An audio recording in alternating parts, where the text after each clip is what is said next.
Banyak orang yang tidak senang ketika desain Thor dalam God of War Ragnarok dirilis.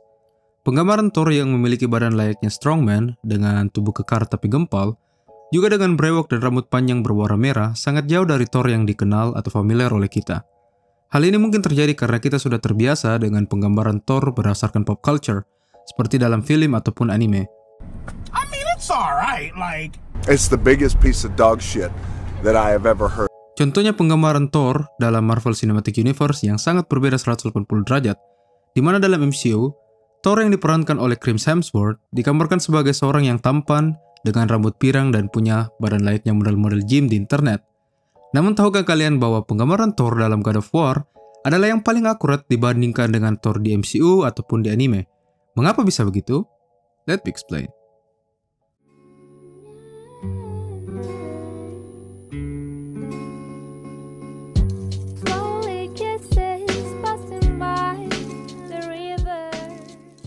Seperti sudah yang dijelaskan pada awal video, desain Thor pada game God of War tidak disukai sama banyak fans. Yang paling disoroti mungkin adalah tubuh Thor yang terlihat gempal dan buncit. Meskipun sebenarnya tubuh Thor tetap terlihat berotot layaknya strongman. Dan ya, tubuh Thor memang pada mitologi Nordik tidak dijelaskan secara detail apakah jenis badannya seperti strongman, bodybuilder, ataupun powerlifter.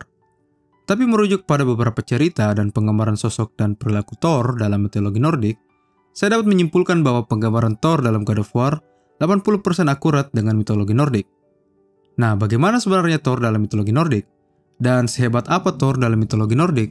Serta bagaimana Thor bisa wafat pada saat Ragnarok? Tapi, sebelum kita membahas itu, kalian bisa klik subscribe untuk mendukung channel ini, dan nyalakan juga notifikasi untuk mendapatkan update konten-konten terbaru dari channel ini.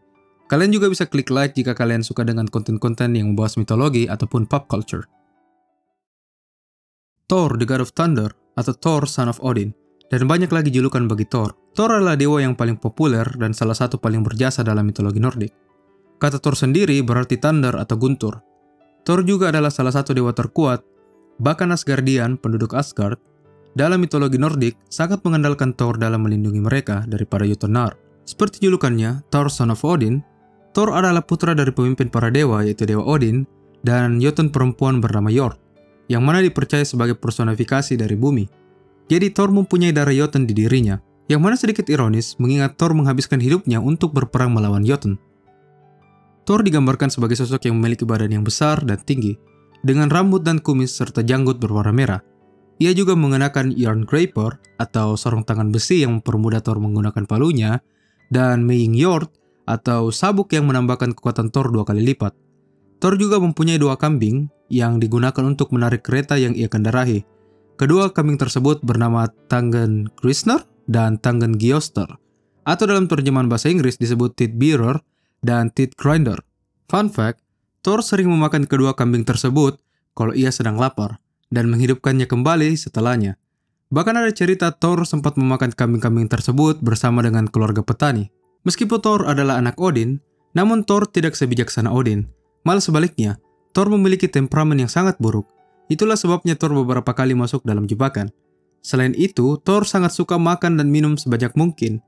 Ia pernah memakan 3 ekor hewan dan minum 3 peti minuman keras dari madu dalam sekali makan. Nah, sekarang, mengapa saya bilang di awal bahwa Thor versi God of War yang punya tubuh seperti strongman akurat, meskipun tidak digambarkan secara akurat oleh mitologi? Karena logikanya begini. Seperti yang diceritakan, Thor sangat suka 3 hal, yaitu makan, meminum alkohol, dan bertarung. Nah, dari deskripsi itu, wajar jika Thor mempunyai badan strongman, karena kebanyakan strongman pada dunia nyata, mereka latihan sangat keras, namun mereka juga mempunyai porsi makan yang sangat besar. Itulah mengapa mereka punya badan yang berotot dan gempal secara bersamaan. Maka akan kurang masuk akal jika Thor tampilannya seperti MCU, yang terkesan seperti model gym. Karena untuk punya tubuh seperti Thor versi MCU, Thor perlu menjaga diet dan asupan nutrisinya. Namun faktanya, Thor dalam mitologi Nordik tidak peduli dengan itu. Minuman favorit Thor bahkan adalah alkohol, jadi penggambaran tubuh Thor di God of War lebih masuk akal. Selain sabuk dan sarung tangan besi, Thor juga mempunyai sebuah palu dengan pegangan yang pendek, atau biasa disebut dengan Mjolnir. Mjolnir sendiri berarti crusher atau penghancur, namun bisa juga berarti grinder atau penggiling. Mjolnir dibuat oleh kurcaci bersaudara bernama Brok dan Sindri. Mjolnir adalah senjata yang sangat kuat, Dikatakan bahwa Mjolnir tidak pernah rusak dan jika dilempar tidak akan pernah meleset. Thor juga menggunakan Mjolnir untuk terbang dengan melemparkan dan berpegangan pada pegangan Mjolnir. Mjolnir juga merupakan simbol dari Thor. Ada cerita unik mengapa pegangan Mjolnir sangat pendek. Diceritakan bahwa Loki menentang kedua kurcaci tersebut dengan mengatakan bahwa mereka tidak bisa membuat senjata yang lebih baik dari kurcaci lain yang membuat item untuk dewa-dewi Nordik. Bahkan Loki mempertaruhkan kepalanya jika mereka berhasil. Akhirnya, kedua kurcaci bersaudara itu bekerja tanpa henti selama berhari-hari. Setelah membuat beberapa item, mereka hampir selesai. Namun saat membuat Mjolnir, Loki yang tidak ingin kalah taruhan, maka berubah menjadi lalat dan mengganggu salah satu kurcaci. Dengan menggigit sampai mengeluarkan darah, akhirnya darah itu menutupi mata salah satu kurcaci yang membuatnya berhenti sejenak, yang membuat pegangan Mjolnir masih belum selesai. Meskipun begitu, kurcaci tetap menang dan meminta imbalan dari Loki. Tapi Loki mengatakan bahwa yang dijanjikan adalah kepalanya dan kurcaci harus memotong dari lehernya, yang mana itu bukan imbalan dari perjanjian. Suatu hari, Mjolnir pernah hilang ketika Thor bangun tidur. Setelah diselidiki, ternyata Mjolnir disembunyikan oleh Raja Jotunheim bernama Thrym. Thrym menyembunyikan Mjolnir 8 mil di bawah bumi. Thrym mengatakan, jika Thor ingin Mjolnir kembali, Thor harus menyerahkan Freya untuk dikawini. Namun Freya menolak hal tersebut dengan keras.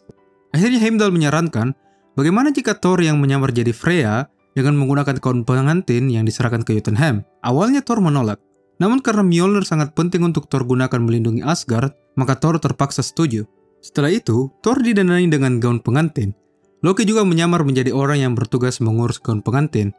Maka berangkatlah mereka ke Jotunheim.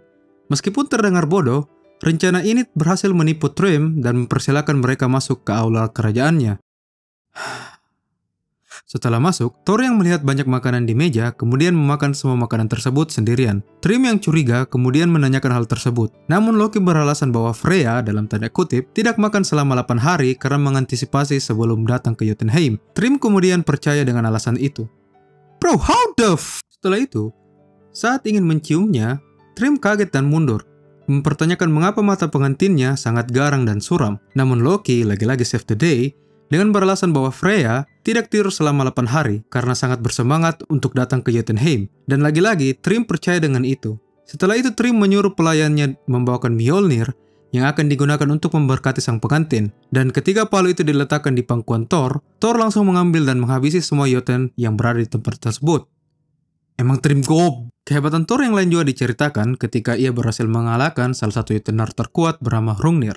Hal ini diawali ketika Odin menantang Hrungnir balapan kuda. Setelah itu, Odin menawarkan Hrungnir jamuan. Hrungnir kemudian setuju. Kemudian Hrungnir menikmati jamuan tersebut sampai-sampai ia mabuk. Ketika mabuk, Hrungnir kemudian meracau dengan mengatakan bahwa ia ingin menghancurkan Asgard dan melenyapkan semua Asgardian, kecuali Freya dan Sif istri Thor yang akan ia bawa ke Jotunheim.